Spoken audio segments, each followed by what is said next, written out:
আজকে আজকে তোমাদেরকে যে কথাটা বলবো সেই কথাটা আমার জীবনের অনেক অনেক কষ্টের কথা। আমার এই জীবনটা শাহরুখ খানের কয়লা হয়ে গেল, জীবনে কিছু আর বাকি নাই। তো ভিডিও শুরু করছি, সম্পূর্ণ না দেখি কেউ যাবো না। আমি একটা মেয়েকে ভালোবাসতাম, তার নাম ছিল মৌসুমি। আমাদের পাশের গ্রামে বাড়ি। আমাদের বেশ 2-3 বছর ইলেকশনটা চলল, মানে বেশ কথাবার্তা ফোন সব কিছুই হয়। আমাদের বাড়ি থেকেও কথা বলে, তাদের বাড়ি থেকেও কথা বলে।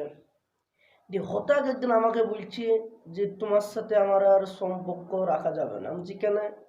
সে বলছে দেখো তোমার কি আছে, তোমার তো কিছু নাই, তোমার শুধু এখন থাকার জন্য ঘর আছে, তোমার না আছে সেরকম বাড়ি, না আছে গাড়ি টাড়ি, তোমাকে ভালোবেসে আমার লাভটা কি? তাকে বলবো ভাই, তখন আমার চোখ দিয়ে শুধু পানি ঝরছে, শুধু দুটি চোখে পানি, তাছাড়া পানি ছাড়া কিছু ঝরছে না। কিছুদিন পর খবর পেলাম যে তার বিয়ে হয়েছে। তা সে বিয়েটা আমি লুকিয়ে লুকিয়ে গেলাম। আমি যে দেখি কিছু যদি খাবার পাওয়া যায় খাবো। কি বলবো রে ভাই, আমার মতন ছেলেকে থুই এসে 40 বছরকার বুড়োকে বিয়ে করছে, টাকালা টাকালা বুড়ো। বলছে এই লোকের নাকি গাড়ি বাড়ি অনেক কিছুই আছে, 2তলা বাড়ি, আগ্নিতেও মেঝে পড়া নেই, টাইলস পড়া আছে। তার জন্যে বলছি মেয়েদের পিছনে নাই, টাকার পেছনে ছোট। টাকা থাকলে তোমার কাছে সব কিছু থাকবে, টাকা থাকলে মেয়ে লাই, মেয়ের মা বলবে আমার মেয়েকে তুমি বিয়ে করো।